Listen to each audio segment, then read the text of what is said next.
www.darsequran.com.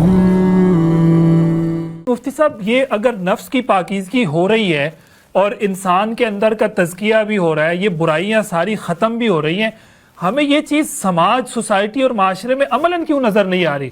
مطلب اندر کی تو پاکیزگی ہو گئی، لیکن وہ گند کیا باہر آ گیا کہ ہمیں رمضان میں باہر گند نظر آتا ہے، لڑائی جھگڑے فساد، گاڑی ٹکر گئی تو آگے سے گالم گلوچ، آگے سے بد زبانی، یہ ساری چیزیں گھروں میں جو ہے نا تماشے لگ جاتے ہیں رمضان کے مہینے میں۔ اندر کی پاکیزگی ہو گئی تو باہر بھی تو پاکیزگی نظر آنی چاہیے۔ بہت خوبصورت بات ارشاد فرمائی، اس کو دو آسان باتوں سے سمجھ لیں۔ ایک تو وہ حدیث مبارکہ ہے، آپ صلی اللہ علیہ وسلم نے فرمایا کہ جس نے اللہ کے حلال کو حلال اور حرام کو حرام نہ جانا تو اس کا روزہ بھوک اور پیاس ہے۔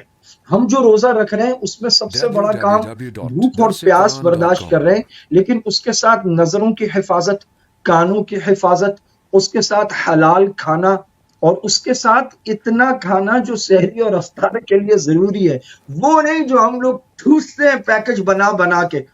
اس سے تو وہ مطلب رمضان کا پورا دن روزہ رکھنے کے باوجود بھوک نام کی تو کوئی چیز ہی نہیں ہے۔ وہ بھوک، وہ فاقہ جو نفس کو کنٹرول کرے۔ پھر رات کو افطار کے وقت ہم لوگ جو کچھ ٹھونستے ہیں وہ تراویح تک ماشاءاللہ بڑے لمبے لمبے ڈکار آ رہے ہوتے ہیں۔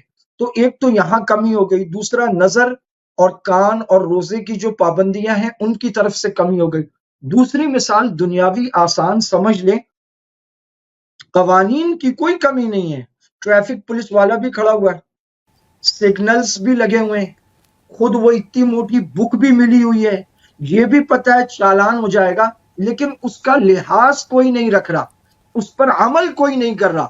بالکل اسی طرح روزے کے جو فوائد ہیں وہ سارے کے سارے 100% موجود ہیں۔ آپ یہ کہہ رہے ہیں معاشرے میں نظر نہیں آتے، لیکن چلیں 5% اچھے لوگوں میں نظر آتے ہیں، جی، تو جن لوگوں میں نظر آتے ہیں ان کو دیکھ لیں، وہ پابندیوں کا پورا پالن کر رہے ہیں، لحاظ رکھ رہے ہیں، وہاں نظر آ رہے ہیں۔